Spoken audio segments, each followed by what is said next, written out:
Hi, Arizona. This is Danny Davis. We are doing our Sunday morning, what is called Cause We Care. And we do this on a regular basis every Sunday. We do it because there's so many people in the Valley who really care about each other and make things happen and make procedures continue, create projects that actually come to fruition. And we want to point them out. You need to know about them. And our person today is Elijah Norton. We're talking about politics, and we're talking about the person who is Elijah Norton. And I spoke to you ahead of time. We talked about how did you get into politics.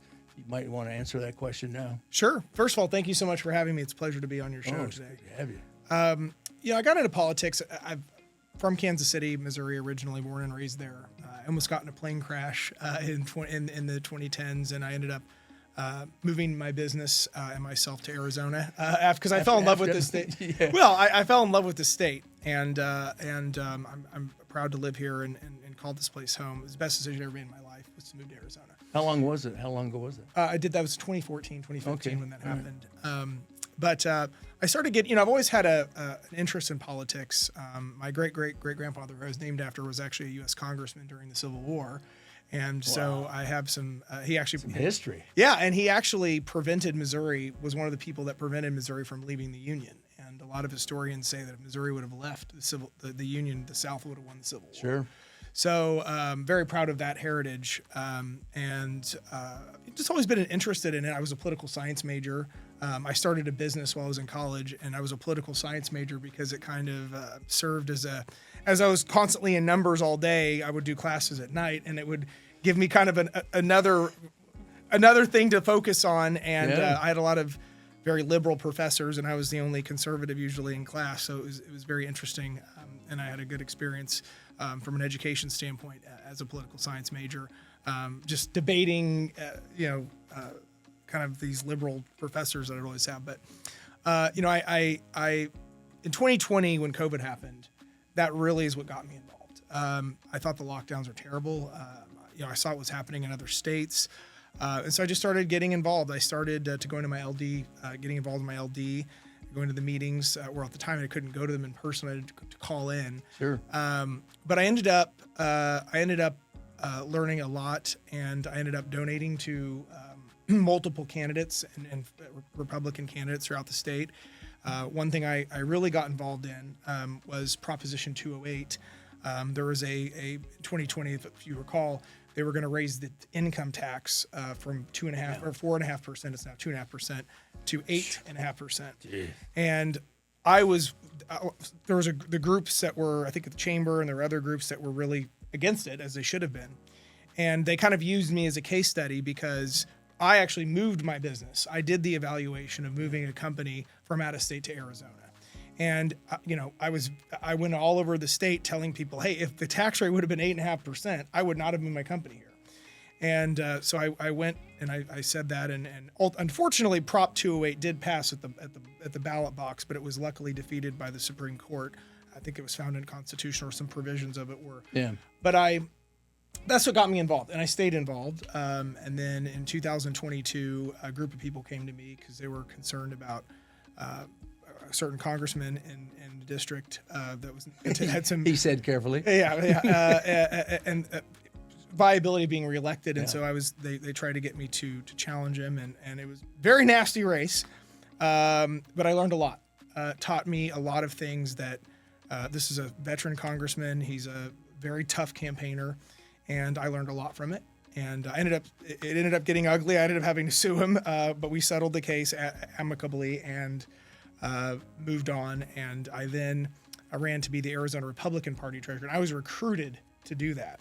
I did not want to do it. There was a lot of people. The prior Republican Party administration had wasted $500,000 on a party and $100,000 on a bus. Sure. And people came and said, "You have to do this. You have to do this." And so I said, "All right." So I did it.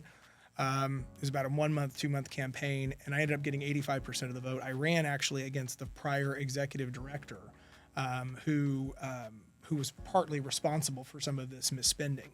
And I beat her and beat her handily. I think I got more votes than anyone in the party state committee election.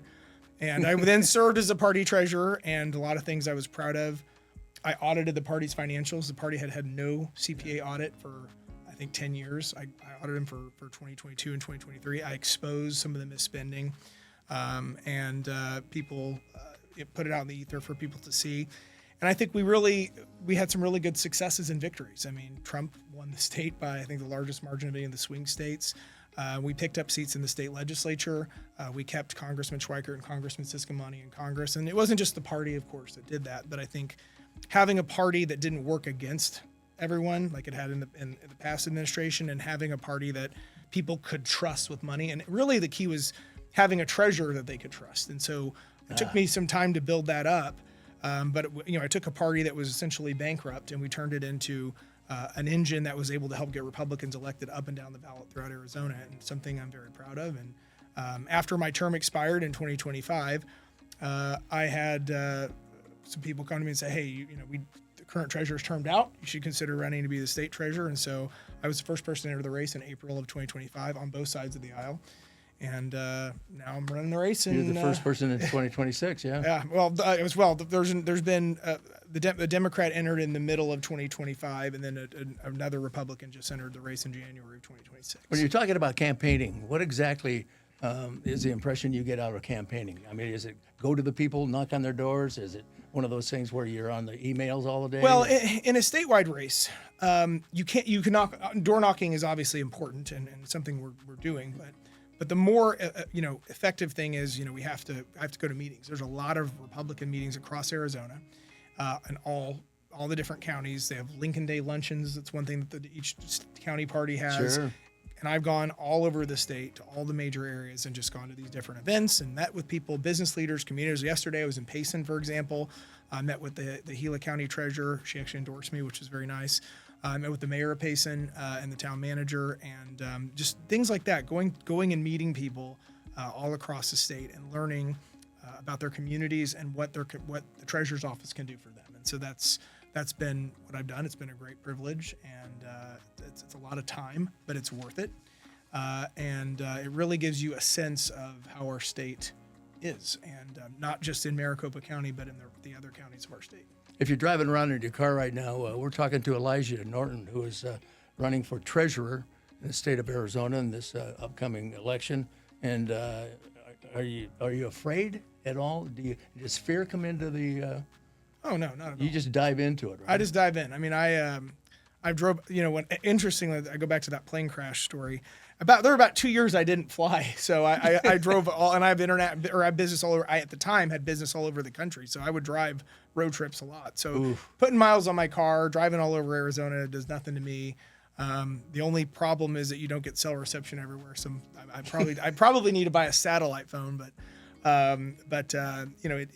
it's worth it.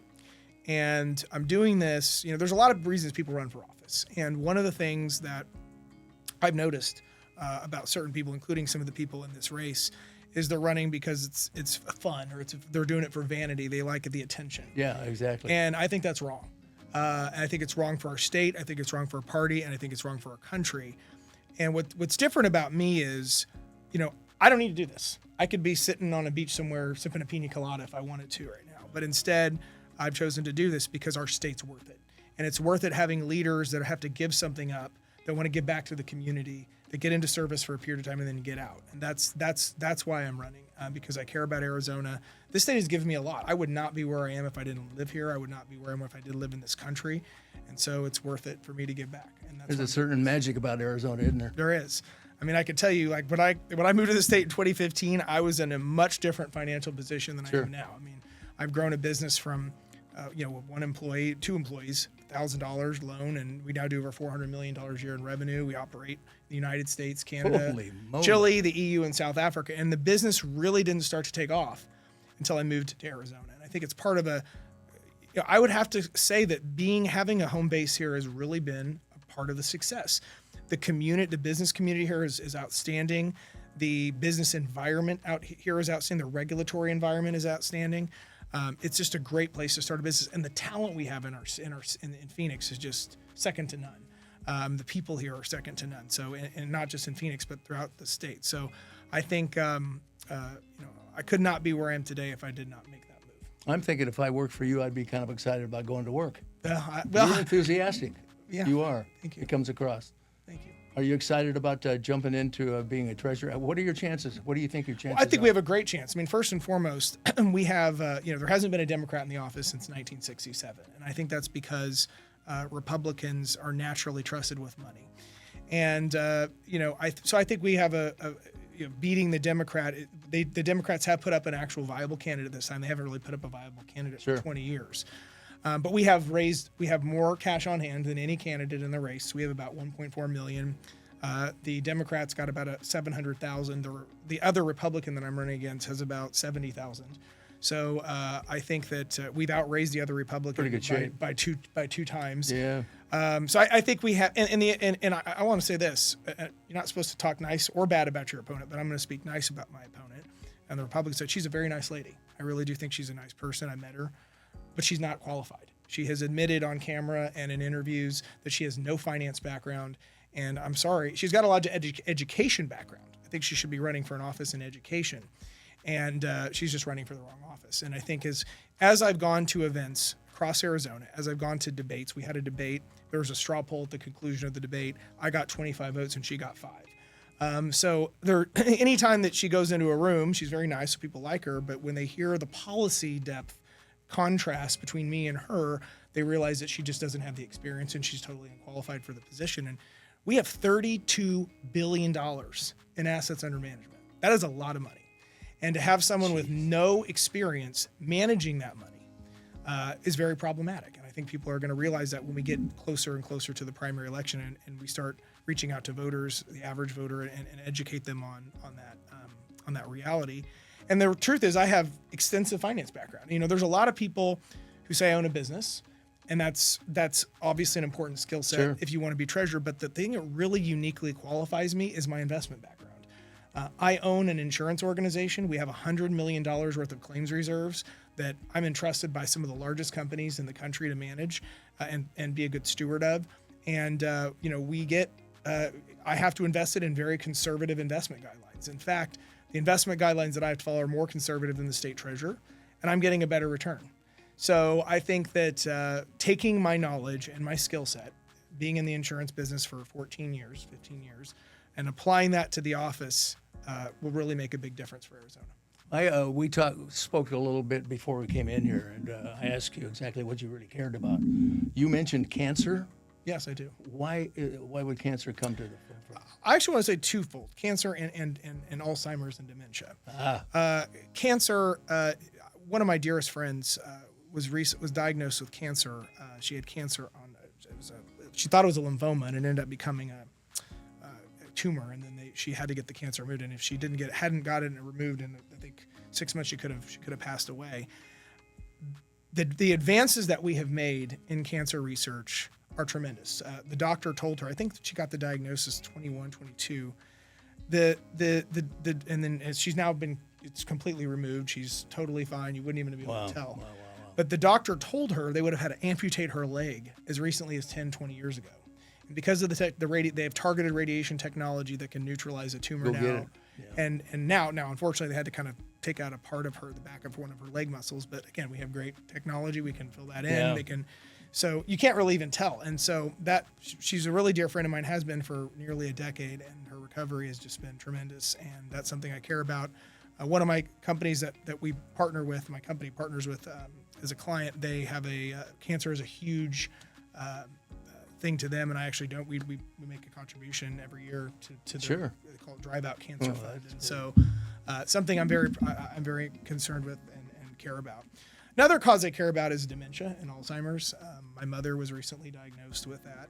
And I actually moved her from Kansas City, where I'm from, out to Arizona earlier this year. So I think, and the more you learn about it, the scarier it is. I mean, you never. You're in the right state for it. Yeah, we are. We're in the right state for it. And you know what's interesting?